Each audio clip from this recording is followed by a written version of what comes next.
It's episode 68 of the Keto for Women show.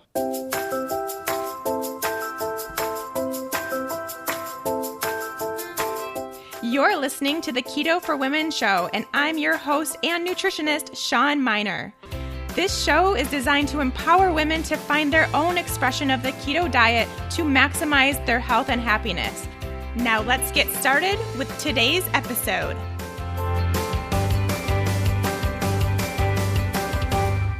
Hey there, friends. Welcome back to Keto for Women. Thanks as always for joining me. Happy to have you here for yet another edition of the Keto Hot Seat episode. Can't wait to get to all of your questions that I got actually just yesterday. So we are on a brand new batch of Keto Hot Seat questions I get from you guys. I'll explain more about how that works in just a minute.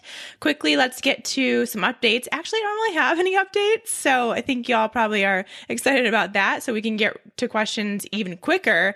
But one thing I do just want to mention that it just kind of came up over the weekend. I posted a picture on Instagram of a burger without a bun. Also, that burger had a side of duck fat fries. So obviously may not be considered a keto food for some. For me, it's not something that I wouldn't eat because of it being keto or not. For me, it's definitely a choice that I make. If it sounds good, then I'm going to eat the fries on a particular day. If it doesn't sound good or it's not as appealing as it is in some cases, then I'm not going to eat the fries. And that's really kind of my way of being intuitive with my version of a keto diet and basically just making that choice in the moment based on what sounds really good to me, what I know will make me feel really good, both mentally, physically, emotionally, all of these things combined. And because of my health status right now, having some fries does not put my blood sugar way super high up. It doesn't make me feel bad. My digestion's fine when that happens. And I don't typically actually order fries, to be honest, mainly because of the oils that are used in restaurants typically to fry the fries. But when it's duck fat, which is a really great source of fat, and they're using that to fry their fries, then I really want them. Like, that's really something that's special. You don't see it very often. They taste really good and it's good high quality. So that's really why I made the decision. But anyway, I digress. What really prompted me to want to talk about this here was when I posted in the comments about how, while most people don't think that fries are quote unquote keto, I also don't think that, but I also don't think things like bacon and butter are quote unquote keto. And that confused a lot of people. And I got a lot of questions about that. But really what I'm saying, and this is something that I do, and it's something that I think that you could potentially try to do as well to get out of this diet mentality that a lot of us are stuck in, no matter how hard we try. And I know a lot of you are really trying, and that's great. But when we have labels on food, then that will kind of keep us in this place of can't, should, shouldn't, do, don't, that kind of thing where it's our foods are classified almost as, yes, this is okay, or no, this is not. So when we call a food keto, then that's going to kind of bring in that type of mentality where like bacon and butter is keto, but fries aren't keto. So then it's like, if I do choose fries, then I'm going against what I'm doing for my quote unquote diet or health or whatever, where that's not really the case for some, yeah, fries aren't a good option for you because of your health status, what you're working on, your blood sugar regulation, just all kinds of things that may not be the best choice. But for a lot of you, maybe fries are a fine choice, and having fries every once in a while when you're out and about isn't a bad thing for you. So taking away those labels and saying like bacon's bacon, butter's butter, fries are fries. And every day I'm just going to make the best choices for my health, which is a huge, huge priority for me. And it should be for you too. And I'm going to make the best choices for my happiness, which 9 times out of 10, at least for me, those choices lead to the same result because I like eating bacon and eggs. So that's really good for my health and the ketogenic lifestyle that I'm living, but it also makes me really happy every morning. But sometimes I'm choosing what's best for my health and what's best for my happiness that happiness is something that is really, really important to me in that moment. So for instance, I found some duck fat fries. I was out with my friends. We were having a good girls' night and I ate some fries. That really led to this really great feeling of happiness, of inclusion, of just being able to do whatever I want, to feel really good about my decisions. So I was really happy. And, the health thing, like it was duck fat. Potatoes still are within kind of my hard rules, which are basically no gluten, no soy. So still kind of met those rules. Yeah, it wasn't maybe the best choice ever for my health, but it also wasn't a really, really poor choice for my health. So I still was able to get the best of both worlds in a way, and my happiness was off the charts. So that's where we go from these kind of ideas of having good and bad foods or any sort of label of foods, keto, not keto foods, to just eating intuitively. And when you're keto and you eat intuitively, it is super easy. It can be super easy because those meals that you love to eat, those foods you love to eat, are a lot of times very keto friendly foods or on a ketogenic lifestyle that would make you both healthy and happy. So I hope that makes some sort of sense. I did just want to clear that up because it was confusing for a lot of people by me saying that bacon and butter aren't keto. I just don't think any foods are keto. I think food is food. I think keto is a type of diet or a type of lifestyle or a metabolic condition in your body. That's what it is. It's not a food. It's not a label of a food, and it shouldn't be. And so if that's something that you're still doing and kind of catching yourself doing, see if you can change that a little bit in your head, and you might find yourself a little bit more apt to come from a place of intuitive eating with what you choose to make part of your ketogenic diet, and not so much from a diet aspect or what somebody else is telling you is keto or not keto. That's my spiel for the day, although I'm sure there will be many others as we get through these questions. So let's do it, shall we? These are a new round of Keto Hot Seat questions. If you're new to the Hot Seat episodes, first of all, I would tell you to go back and listen to the Keto Hot Seat episodes. There are quite a few of them now. I do them several times a month, and they are basically all the questions that I get from listeners on my Instagram, Facebook, and even some emailed to me. So these are all from Instagram. I asked for them last night, so they are fresh questions. Really excited. I will say it became the Keto Hot Seat because it was basically just, I was pulling up my Instagram and just reading them, no prep, no idea what the questions even were. I hadn't looked at them at all.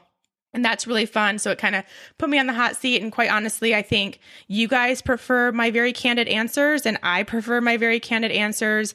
I'm totally accepting of not knowing the answer, not being able to give you every little detail of the answer, but maybe telling you where you could go to find it, and just really giving a lot of times my opinion too. Sometimes it's educated, sometimes it's just straight up my opinion. Either way, I think that it's a really good way to answer these questions that you all have about keto and women's health and just really anything. It can honestly be about anything. We are very inclusive here at the Keto for Women show because we're talking about keto, but I know a lot of you are very interested in just health overall and really getting to the healthiest, happiest place that you can get to. So anything that gets us there is going to be good for the Keto for Women show, in my opinion. And we do have some that aren't about keto today, which I really liked. But that leads me to tell you that I did have to read these prior, and I'm going to have to start doing so, mainly because I was noticing I was getting a lot of repeat questions that I have already answered in past Hot Seat episodes, and it just takes too much time to read those questions again and answer them again when I could be getting to new questions that people have. So if that's the case and you submitted a question and I do not answer it, then that's why. It's because it was already answered in previous podcast episodes. Please go back, listen to the Keto Hot Seat episodes. You will get it answered. If it's on some other episode, then I will read the question and let you know which place to go for that. So I did look over them. I did not prepare because things just go out the window when I prepare, is what I'm finding. When I have notes, I just get all weird. Whereas if I just talk, then things flow nicely. And I think you guys probably noticed that too. So We will start with these questions from Instagram. There are quite a few. I think it's probably been 20 hours maybe, and I have almost 100 already, and that's just on Instagram. I haven't even looked over on Facebook yet. So we're going to have a lot to get to. I'm going to get to as many as I can today, and then we will pick back up in a few weeks with answers to more. All right, so let's get going. First one, I understand we want our cholesterol to be fluffy, but how do I know if my cholesterol is fluffy? I know I should take my triglycerides and divide by my HDL, and I believe this number should be low. But what is considered low? For example, my triglycerides are 55 and my HDL is 61. So she did the math and it comes to about 0.9. Is this low? Is it fluffy? I've listened to episode 34 multiple times and have not found the answer. Sorry if I missed it. Thank you so much for your podcast. I have taken your advice on how to live this lifestyle and I feel amazing. Oh, thank you. I'm so glad it's working for you. Okay, so what she's talking about is the desire to have basically these light, fluffy cholesterol molecules versus hard, dense cholesterol molecules. It's a way to determine your risk of heart disease by the type, essentially, of cholesterol you have. So you can get it tested. And if you are really, really concerned, if you have history of heart disease in your family, if your numbers have been kind of out of whack for a while, if your doctor's nervous about you having heart disease, then you can get it tested. It's called an NMR test, NMR. You may have to get it done at more of a functional type place. That for sure. I don't know if traditional doctors would run that for you or not, but it's something you can ask if you're truly, truly interested. But what we're kind of referencing here is the information that was shared on episode 34 from Dr. Trudy Deacon. And that is basically this other way, this kind of better, I guess I would say, method to determine your heart disease risk and to kind of get an idea of if you are light and fluffy or hard and dense. And the way to do that is by doing this math of your triglycerides versus HDL, which is what was done here in this question, and she got 0.9. So the idea, I actually don't know if it was shared in that episode. We may have kind of brushed past that, which I apologize if that's the case. But what you want to do is try to keep that ratio as close to 1 as you can. So you're at 0.9, that's great, looks good, perfect. What we don't want is it to get kind of above, say, like 2. So if it's 2, then this is just an example. We'll use these numbers in this question. Say, for instance, the HDL was 61, but your triglycerides were at 120, then that would be a little concerning. That would be something where we'd want to take action, see what we can do to reduce those triglycerides and increase the HDL to try to get the ratio closer to 1. If that makes sense. So we kind of want that to happen naturally. Obviously, keto is great for that. That's kind of some of the biggest benefits of keto is how quickly it can increase your HDL, which is a great sign, and how quickly it can decrease your triglycerides, which is also a great sign. And then we kind of bridge that gap to get it closer to a 1-to-1 ratio instead of way far away from each other, which if that's the case, like if it is around that 2 mark or above, then that is something where you could potentially be at a higher risk for heart disease. You'd want to potentially get that test done, that NMR test that I talked about, and do some more research about what is actually going on in your body in particular. But this person, nothing to worry about. It looks great. I would just continue doing what you're doing.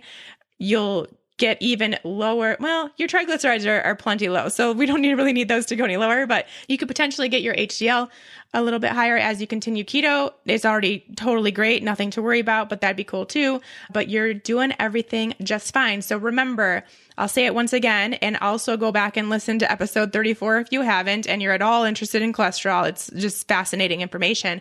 But you want triglycerides divided by HDL to be around 1 or even like 1.5 is fine. But just as it increases to closer like a 2 ratio, then that's something that you would want to work on getting back down, and keto will do that for you.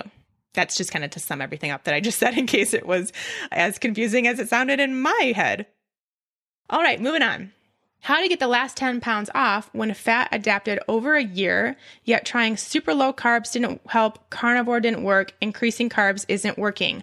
Well, my friend, I think, first of all, go back and listen to more of the Keto for Women show if you haven't already. Doesn't sound like you've totally listened to all the episodes because we'd probably be able to answer your question. But I can tell you, because of course, you're not the only person with this question. That is a very common question in the keto community. And I have an answer that you may not want to hear, that maybe nobody's telling you, that I might not be that popular for saying, but I'm going to say it anyways. And that is, first of all, you might not need to lose that last 10 pounds. That last 10 pounds might be there for a reason. It might not be leaving easily for a reason. And that's something that you need to start kind of looking at and maybe accepting, because the last 10 pounds, I don't know where you started. I don't know how much has come off. I don't know anything about you except that you want to lose 10 more pounds and you're trying really, really hard and you're putting your body through a lot of stress to get you there and it's not happening. And so you just got to take that information and run with it, which is probably that maybe it's too soon for your body to lose the last 10 pounds. Maybe you've done a significant amount of weight loss successfully and your body's feeling good there for now. And maybe you just need to chill with it for a little bit and be happy there and enjoy where you're at. Enjoy what keto has done for you. Don't worry about trying to manipulate anything for a period of time and just run with it and be really, really grateful for everything that you have accomplished or that keto has done for you.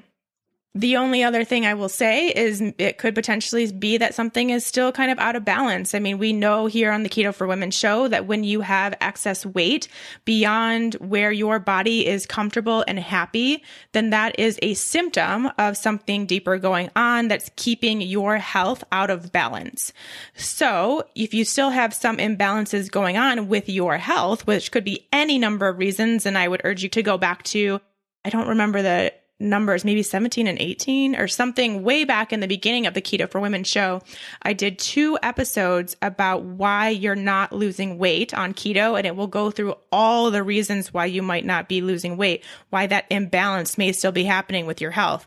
And so maybe now it's time to start looking at that kind of stuff. Like find this place where you're happy with how keto feels, with how you feel, with the food you're eating, that you have enough energy and you're sleeping really well and you're enjoying all your food, and then start talking to somebody else about looking further into your health. So maybe go to a functional practitioner of some sort and start getting some testing done and see what you can find out that may really show you very clearly why the last 10 pounds aren't coming off. So there's 2 options. Either 1, your body doesn't want to get rid of it now or ever, potentially. I don't know. I don't know if it's just for now.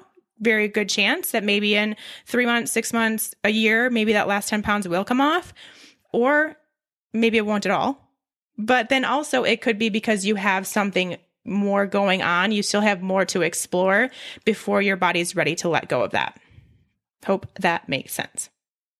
Keto 7 months and I fast for 36 hours once a week. All was great. I felt healthy and satiated all the time. Started a spore-based probiotic and suddenly my hunger is out of hand. I'm always focused on food. I'm like a deep well and I feel like I have to eat triple to be full. I don't know if this is the probiotic working or really not working. Been taking it about 2.5 weeks. Not sure if I should keep taking the 30-day supply or stop. Any advice? Thanks for your awesome podcast. This is interesting. I mean, I would say, yes, the probiotic has something to do with it, but it's not necessarily a bad thing. It's not a bad thing at all. What I think might be happening, because probiotics, especially spore-based probiotics, they do more for our body and our health and our gut than just give us a balanced microbiome. I mean, that microbiome is responsible for pretty much everything that our body does and feels and goes through. It's quite amazing. And, new information comes out like daily about the importance of having a nice, healthy, balanced microbiome. So when we do that, it really starts changing other things in our body and regulating other things in our body. And what I think might be happening, again, this is kind of like an educated opinion or educated guess, I almost would say, although I feel pretty good about this answer. I just don't have like the actual proof written down in some sort of scientific journal or anything. But what I would assume here is happening is that your body is in need of specific nutrients, in need of a specific amount of food and nourishment. And it's kind of like now that you've added in this probiotic and you're really working to get everything balanced, your gut is getting regulated again, that microbiome is being built up to a good place. And so things are now starting to become obvious. It's almost like it brings about and makes it more obvious certain things that need to change. So it sounds to me like it's probably showing you that you're slightly undernourished. If you're doing a 36-hour fast once a week, maybe that's too much. I mean, I know you say that you felt great. Well, your body is doing a lot in that 36 hours to make you feel great because it's kind of kicking in the stress response. It's providing cortisol to keep you active and alive and moving and all your parts moving and your whole system working. So yeah, you're going to be kind of on this like cortisol high, I kind of think of it, during that 36-hour fast. So I would just say, continue to do the 30 days. Make sure you are providing your body with a sufficient amount of nutrients. Maybe cut that fast back a little bit, like maybe not 36 hours every single week, maybe do every other week, maybe do like 2 16-hour fasts instead, where it's not quite as much time going without food.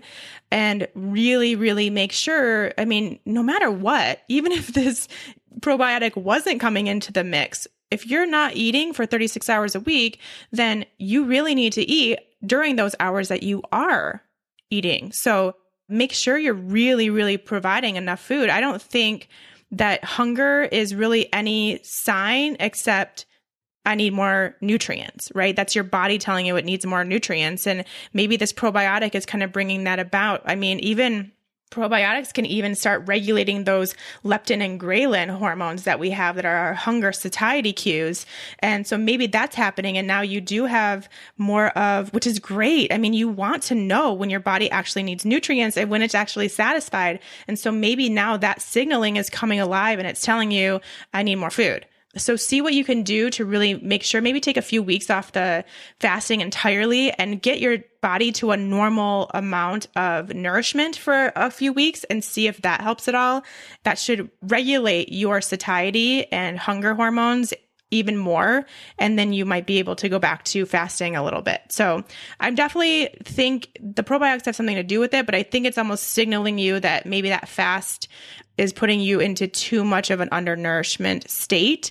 That would be kind of the connection that I seem to be making with this question. Fun question. I like fun questions. What is your top very favorite keto meal? Ooh, this is so hard. So hard. I would say probably burger with mayo, bacon, and avocado. That sounds really good. I'd say that might be my favorite keto meal, but then there's so many others. I mean, really, as long as something, even like a salad that has a ton of my ranch dressing on it is like a favorite keto meal. I have so many. It's really, really hard, but I always go to the burger. It's kind of a go-to for me. So I think also because there's so many great toppings to put on burgers that make them keto friendly, even a fried egg or something like that. So yeah. Anything with sauce, really, too. I mean, there's so many. I can't even decide. No, that's a trick question. It's a fun question and it's a trick question because I don't have one answer. That's for sure. All right. Next one, body odor, all body odor. Yes. So a few things here. First of all, if you're new to keto and maybe kind of going through the keto flu type scenario and you notice a change in your body odor, that is basically a sign that you're producing ketones and you're actually excreting acetone, which is a form of ketone body, through your sweat. So you may be experiencing that. And that's really more so that you notice that your sweat smells differently. So if you notice a different, like a change in your sweat, that is what it is. And that goes away as you become keto adapted. Shouldn't be more than a few weeks at most before that goes away. So just use extra deodorant or something and you'll be fine. Now, if you're noticing stronger body odor, like for instance, just like your deodorant no longer works, or like you're noticing your feet start smelling, something like that, that's actually signs of a mineral imbalance. And, we are very knowledgeable in the fact that our minerals can tend to become imbalanced with keto because of the amount of water that we lose when we make the keto transition, and that we continue to not hold on to because of our low carb intake and producing ketones. So that's really a sign that you just need to work harder to balance those electrolytes, get on some great electrolyte support, which I have in my supplement guide for the show. I have that listed, which you can get by going to episode 18 show notes. Yeah, I think it's episode 18. I think I said episode 18 earlier for something else. So that means that something else is not right. But anyway, all of those early teen episodes are really good episodes. So go back and just re-listen to all of them. How about that? You get everything you ever needed. No, but with the supplement guide, that will show the electrolytes I recommend. Make sure that you are taking that on a very, very regular basis. You may also need to increase further the amount of magnesium. Quite often, body odor is associated with a magnesium deficiency. So if you really, really increase your magnesium, find that sweet spot, which is different for everybody, where basically you're able to take a decent amount of magnesium without having to run to the bathroom. So if you take too much magnesium, that is how you will know, because you will have to run to the bathroom. Run, not walk. So we don't want to get to that point, but we do want to make sure you're getting a sufficient amount. And so you kind of need to find that sweet spot for yourself. Other than that, just make sure that you are always supporting your liver. Again, we detoxify through our sweat as well. So if you are a toxic person, not saying anything about you as your personality or anything like that, but if you are carrying around a lot of toxins as a person, then you could potentially have a different smelling sweat or a stronger smelling sweat. So that's something that really taking a look at detoxifying your liver, which I prefer to do with real food and just using lots of leafy greens and bitter greens and root vegetables and citrus, those kind of things. Add all those things in massive quantities to your day, and that will help too with body odor if it's coming from a place of needing to cleanse the liver. Drink lots of water, of course. Make sure you are super, super hydrated. That will help too. So that gives you some ideas, some places to start. I have a feeling that if all four of those are covered, you are going to notice a difference. And of course, use some primally pure deodorant. That will solve your problem temporarily too. Moving on. I'm curious about your thoughts about bulletproof coffee. Here's why. Sometimes I don't want to eat breakfast after. I use a decent amount of fat, 1 tablespoon butter, half a teaspoon of MCT, 1 tablespoon coconut oil, and 2 scoops of collagen. I work out in the morning for about an hour, then have my coffee. Some days I feel hungry, and some days I just wait until lunch. I worry about losing nutrients at breakfast. Also, I wake up at 5 and we eat lunch at 11:30 most days. What are your thoughts? Well, I think I've talked about my overall thoughts about bulletproof coffee here before, but I do like this question because there's a lot of women relying on their bulletproof coffee instead of eating breakfast. And I've seen it a lot of times that causes more issues later on in the day or just overall as they're trying to gain nutrients, trying to get things back into balance. All of a sudden they start seeing the opposite, and it's for the simple reason of not eating breakfast. So there's just something about actually having a plate of food and chewing and starting the digestive process and all that stuff in the morning that really, really helps us as women. It helps our leptin and ghrelin hormones. We're talking about those again. It keeps those in check so they stay nice and balanced and can help you determine if you're hungry or full. It really keeps our metabolism humming along nicely, which is great. Keeps our hormones in balance. It's really great for the thyroid. It's really great for your cortisol levels, which are highest in the morning. So there's a lot of really good reasons to eat breakfast. And I really think that more of you should be eating breakfast rather than relying on bulletproof coffee. Now, the only thing I will say about this question though is that it seems like you're being pretty intuitive. It seems like some days you're going ahead and eating and some days you're not. And I think that that's fine. I think as long as you are in tune with your body and you can tell that like, all right, cool. I'm good with this. I don't need any more today until lunch. then I think that's fine. But if you're forcing it, or if that's just become your habit every single morning and you're no longer like connecting with your body to see if maybe you should be having more food or a different breakfast or more nutrients, then, it's different. I think we can really quickly get in that habit of bulletproof coffee instead of intuitively having a bulletproof coffee, which I think is really, really different. So the only thing, I know you're worried about losing nutrients. The only thing I will say is just make sure that those other meals you're having in the day are really great, that they have, plenty of veggies, nice, good, high quality meats, lots of good, high quality fats, and you're fine. So nothing to worry about. And especially if it's not every day, then no big deal. If it's a couple times a week or whatever, then that's cool. And it seems like you're being really intuitive and you're just not hungry, which is fine. It happens to the best of us sometimes. So I think you're doing great. Before we move on with this episode, let me just take a minute to remind you all about the healing power of bone broth, and more specifically, Oh So Good Bone Broth, who is a proud Keto for Women sponsor. Bone broth is the best, most nutrient-dense way that you can go to heal your body and heal your gut and improve your skin and nails and hair. The amino acid profile in bone broth is absolutely incredible, something we all need and a lot of us miss on a regular basis. Not to mention those micronutrients, the vitamins and minerals also provided naturally in bone broth that work to heal your gut and also to heal your immune system and to keep you healthy and well. That's why we are recommended to drink broth when we're sick or when we feel ourselves getting sick. And to have that in a package that is so delicious and so easy, all you have to do is grab a pack of Oh So Good bone broth out of your freezer, let it thaw, put it into a pot, and you can use it either in recipes for whatever you're making that day, or my personal favorite is to just drink it straight out of a mug. It's very comforting and warm. I love to do it before bed. It's kind of my nighttime ritual. It calms me down, makes sure that I'm nice and healthy heading into bedtime, and I have those nutrients ready to go. Oh So Good bone broth is 100% the best tasting broth out there. It is the best one I have ever had. I've tried them all. I am a huge fan of the flavors of the bone broth that they have there at Oh So Good. My favorite is the signature. I highly recommend that. A close second is the spicy pork. So make sure when you are placing your order with Oh So Good, you grab those two and just give them a try. Let me know if you think they're your favorite too.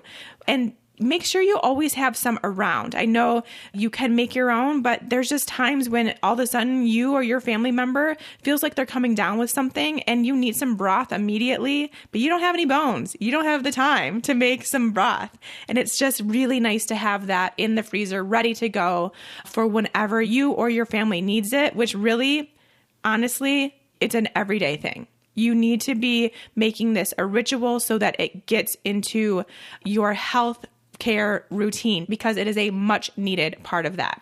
So head to ohsogoodbones.com and get $10 off your order when you use the code KETO, 4 women. That's OSSO goodbones.com and use the coupon code KETO, 4 women to place your order, get $10 off. Make sure to try all those flavors. Try the soups too. They are phenomenal and so easy to pull out and have around for a quick dinner. Just so great. Everything's so good there. I promise you're going to be obsessed. Tips or new interviews specific to perimenopausal women or women with other dysregulation whose current diet is no longer working and who are gaining weight rapidly. Okay. So first of all, perimenopausal women are really just, so we'll kind of group these together because they really kind of are, at least for the answer that I'm going to give, which is perimenopausal, even menopausal, postmenopausal, or any sort of other hormonal dysregulation. What you need to do is first of all, realize that diet doesn't have hardly anything to do with it when it comes to hormones. Like, yes, you can use diet to help regulate your hormones, which is what I promote with the keto diet and what it can do for female hormones. Like, it's really, really great just in balancing your blood sugar and getting your body into a safe place and just everything that we promote here on Keto for Women to do with our keto diet. But if it's not working, don't just keep looking at the diet. There's so many other factors to the reason why you are gaining weight that is hormonal, which I'd say, gosh, probably 85% of women, the reason they're gaining weight, it's hormonal. So if that's the case, chill on freaking out about your diet and let's go look into some other things. Like, again, go back to that episode, reasons why you're not losing weight on a keto diet. There's so many other factors that you need to look at. First of all, make sure you actually get your hormones tested to find out what is actually going on, because we can assume all we want that it's your hormonal imbalance that's causing your weight gain. But we kind of really need to know. I think it helps everyone, your practitioner or that person that you're asking for advice on how to help you lose weight, and yourself to really look and see what's going on in your body and to understand what your body's trying to do. So test your hormones. If you think you have a hormonal imbalance, test them. Find out for sure. Go to a functional doctor, go to a holistic nutritionist, someone like me, go somewhere and get your hormones tested via saliva or urine test. So that's the first thing. Then from there, speak with someone that can help you take those results and put you on a protocol to balance them. And trust me, it's going to have very little to do with diet. Like, you'll probably need to obviously stay on a blood sugar control type diet. You'll need to make sure you're eating enough food and enough high quality nutrients, these things that we talk about. But other than that, there's going to be a lot of other things you need to do besides diet to get your body to be balanced. And I talk about that all the time here. Like, I know it's the Keto for Women show, but I think you all agree that we talk about a lot more than diet here on this podcast. So, because it's like, if we have to, if we really have to, if we really truly want to become the healthy women that we want to be. So that's my advice here, is like, you got to start digging. You can't just be upset with your body and upset with your diet and wondering why nothing's working and all frustrated and whatever. And trust me, I've been there. I know that that's how it feels. It's just pure frustration. But there is so many more things that you need to take charge of in your life to truly understand what's going on in your body and why you are gaining weight. And like, I'm just going to say it for like the fifth time, diet has very little to do with it. I know bioidentical hormone cream is still putting a Band-Aid on out of balance hormones. However, when you are 65, been through menopause, and have the typical hot flashes and vaginal thinning and dryness that seems to go with age, what are the other options? I've been keto for 2 years, not overweight, no other health issues. Is natural hormone balance possible after menopause? Yes, it is. Totally possible after menopause.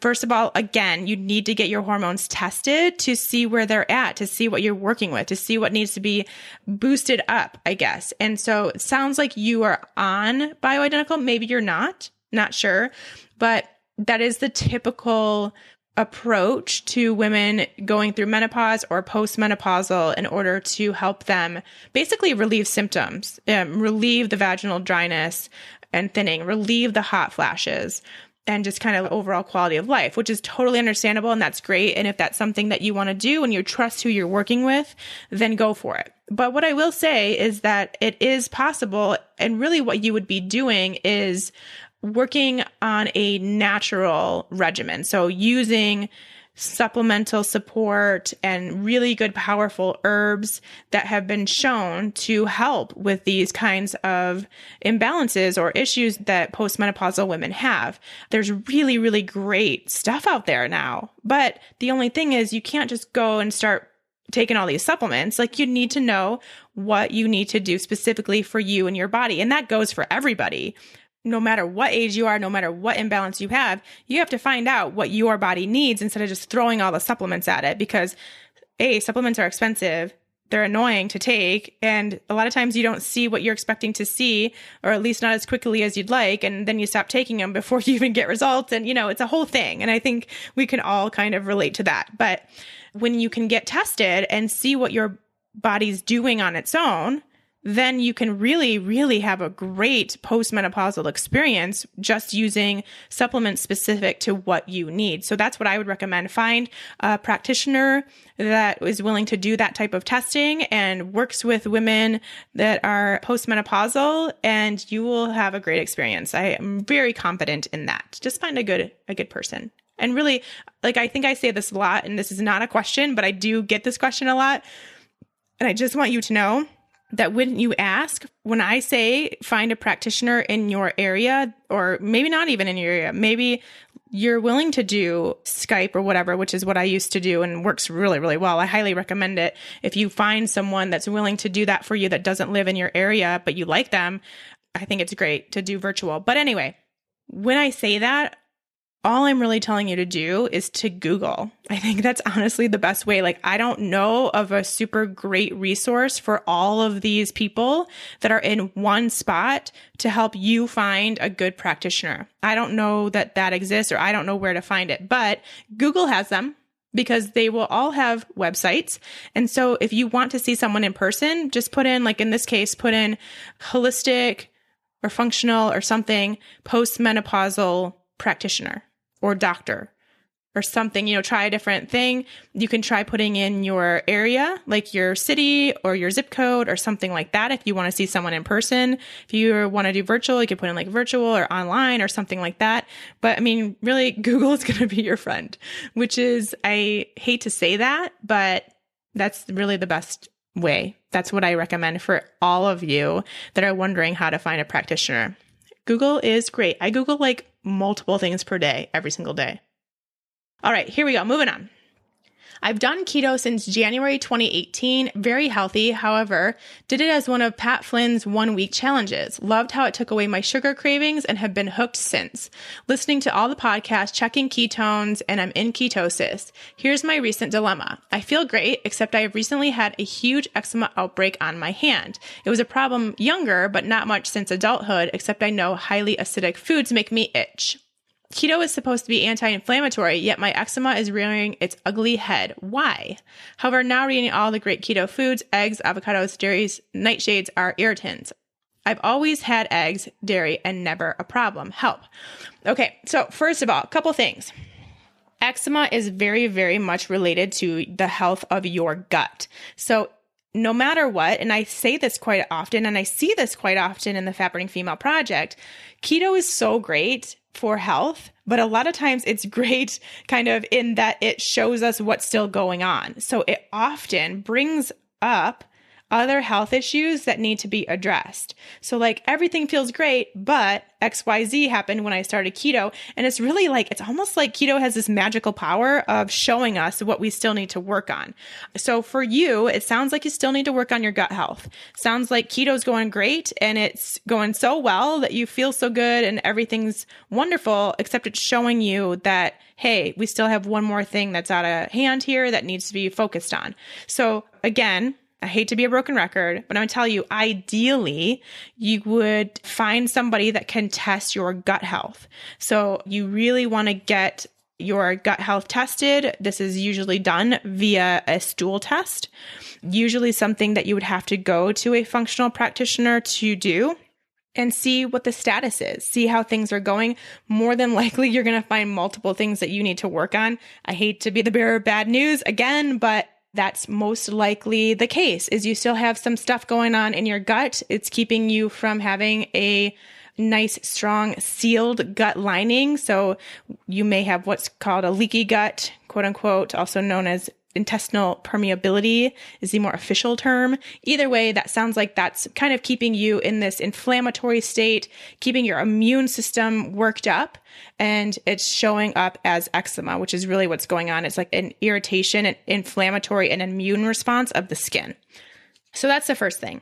I would definitely recommend some gut testing, finding out what's going on, healing your gut, and that eczema should be gone, hopefully for good. Should definitely be able to put it into remission, at least for a long term, which would be really great.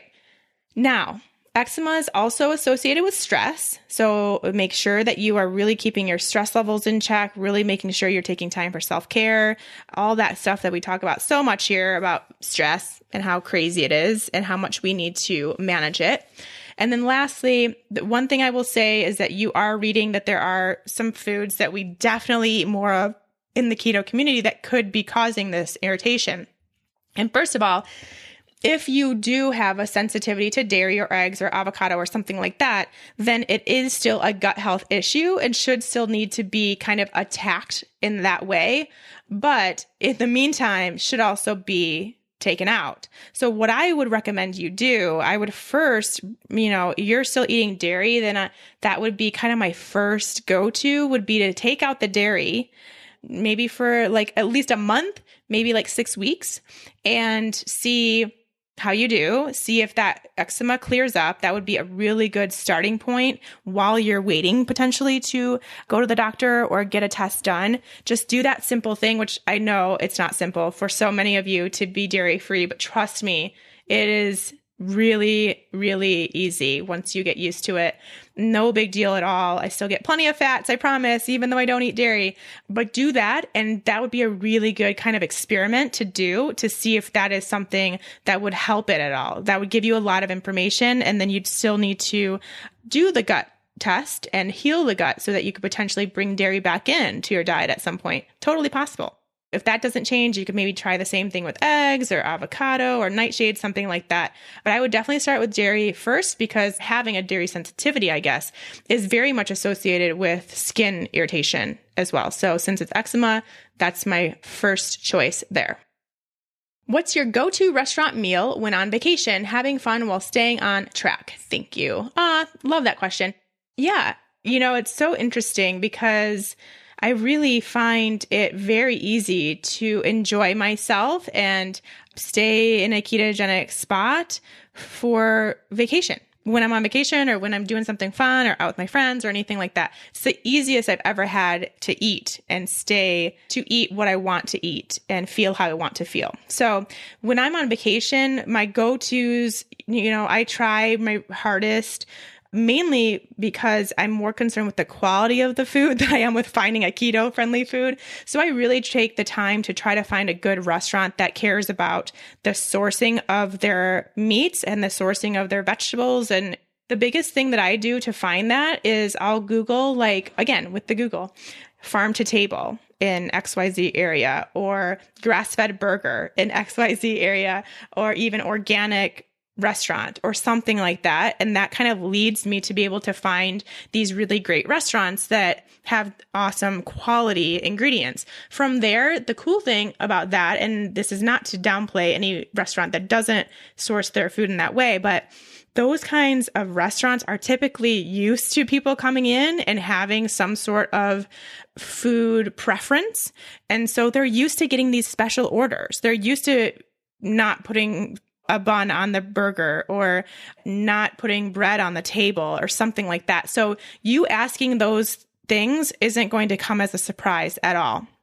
So that's the first thing I'll do if I'm going to go out. That's kind of how I search about where we're going to go. And then from there, like I mentioned earlier, it's my favorite meal. It's also the meal I had this weekend with the fries, but also the easiest meal to get pretty much anywhere you go is a burger. Just get a burger without a bun, tell them to put it on a salad or a bed of lettuce. It's just so easy. And then you can, if fries aren't something that you want to take part in, which like I said, most times I don't, then I just get either veggies or a salad on the side. And typically I bring my own dressing if that's the case. I kind of always have some sort of dressing that I could use if I'm going to be traveling, like a fat I could use as dressing, I guess, olive oil or avocado, mayo or something like that. But you could also just have some butter on your veggies or something that's equally as delicious if you are getting steamed vegetables. So that's the first thing. The second thing is that I don't rely on getting all my meals out when I travel. That's something I think that's really important. That's hard for a lot of people to comprehend, that when they do and when they take the action on it, makes a huge difference. And again, for me, this is more so about having a hard time finding the quality of food that I eat versus finding something that's keto or something. Like, I don't think that's a problem. I think you could even go into like a pasta restaurant and just order something without the noodles and it would be keto friendly. Like, it's really quite easy for that to happen. But like I said, for me, it's harder to find the quality of the food that I want to eat when I'm in other places. Like, I'm very spoiled here in Boulder, but I know that's not the case for everybody and everywhere. So I bring my food. I bring a lot of food when I travel, and that's my own preference. It's something I find easier than trying to find multiple restaurant after restaurant after restaurant. It's food I like to eat. It's food I know I feel good eating, because I think we can all agree that when you start eating foods you're not used to when you're out vacationing versus home, and you start not feeling so good, it kind of puts a little bit of a damper on your holiday. And I would rather feel as good as I possibly can. And so that means eating the foods that I know make me feel really good. And those are foods that I'm used to eating at home. So I just bring those. Like, I will bring lots of good, high quality canned fish or Epic bars, something like that, to get my proteins in, all the fats. Like I said, the avocado oil mayo, the olive oil, the ghee, coconut oil. I bring all of it because you just never know. And then I'll bring nut butter packets and things like that. I've even multiple times taken Tupperwares of roasted vegetables. Depends on if I'm staying somewhere that has a fridge or not. And I will eat that throughout the time that I'm away. I mean, I think that's something that is just so powerful and so much easier than it seems to do. I mean, I guess you probably have to have a bigger suitcase, especially if you're going to take Tupperwares of things. But really, other than that, as long as you're a little bit planned out and you take the time to do a little like travel meal prep before you leave, it really, really does pay off. So I like to do that too. So that short question just became a huge answer, but I think it's important to talk about. Next one, you talk a lot about food sensitivities. Can you talk about different tests and which ones are good to do, which ones are not good to do? As you know, they can be quite expensive. Thank you for everything. Love your podcast. Yes, so it's hard. I mean, honestly, I will tell you straight up that no food sensitivity test is going to be 100% accurate. Right? There's always room for error. There's just a lot going on in the body. The tests aren't 100% foolproof. There's just a lot of variables. So it's hard for me to tell you, like, definitely do this one or definitely do that one. I will tell you in my practice and what I have learned in the research I've done, I perform the LEAP MRT food sensitivity test. So it's called the MRT. You can find it online. You can find practitioners that will give it to you online. Or I don't know if you can order it yourself or not. I'm not sure. But that has had the best kind of reliability and reproducibility ratings, which is something that is important when you're looking at food sensitivity tests. So that's the one that I go with. There's lots and lots of others. To be honest, I don't know that much about them, except that they just weren't as reliable or weren't as reproducible, which is, as soon as I found that out, just kind of immediately discarded. So what I will say though is, yes, they are expensive, especially for something that's not 100%.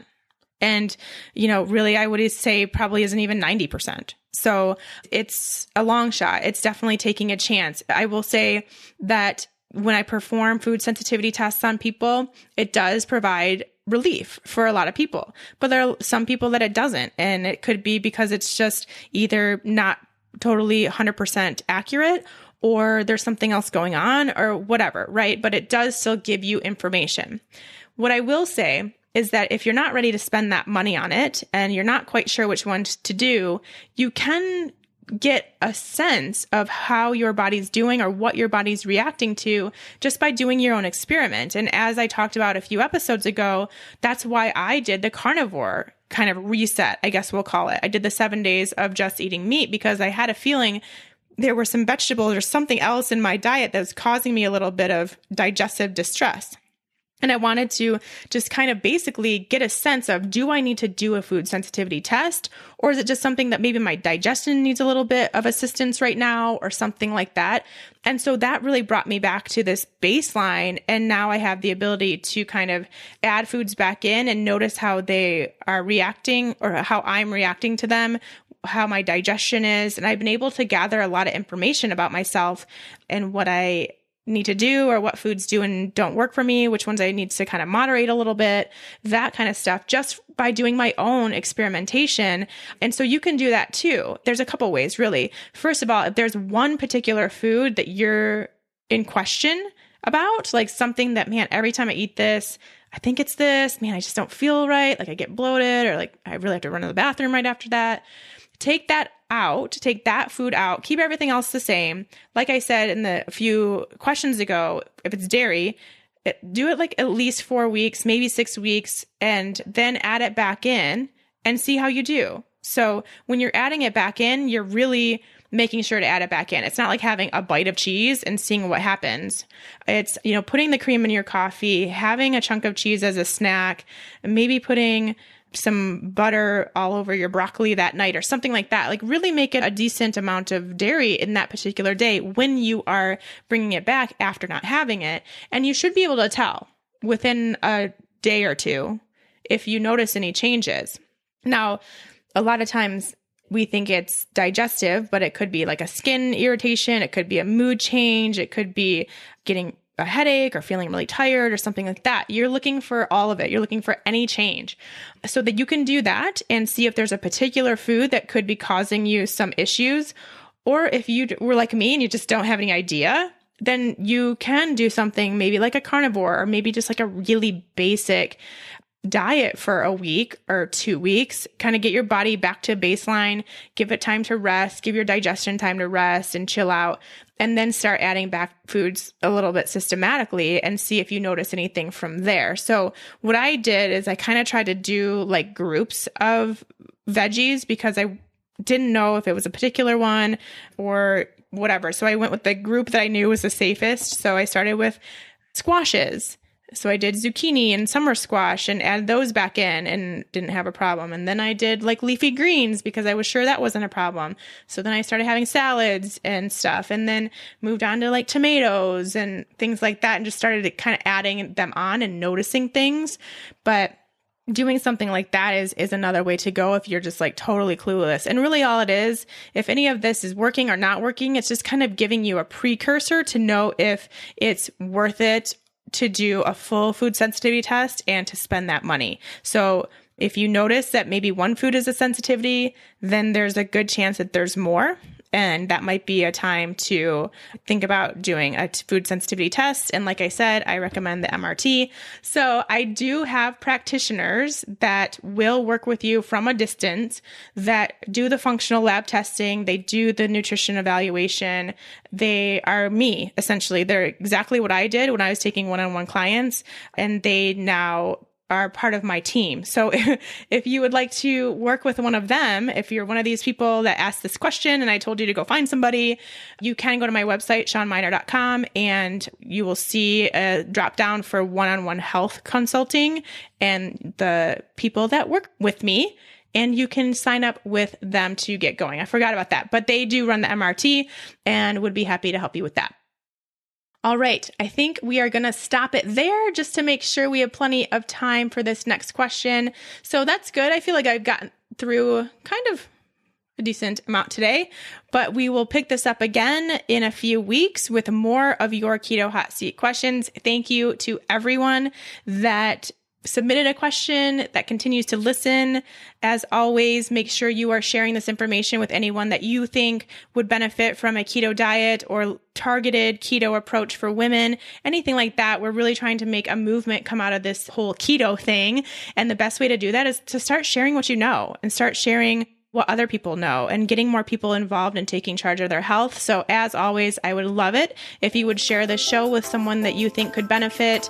Leave a review wherever you listen to this. That always helps. And just keep coming back because I love you all. All right, we'll talk to you next week. Thank you. Bye-bye.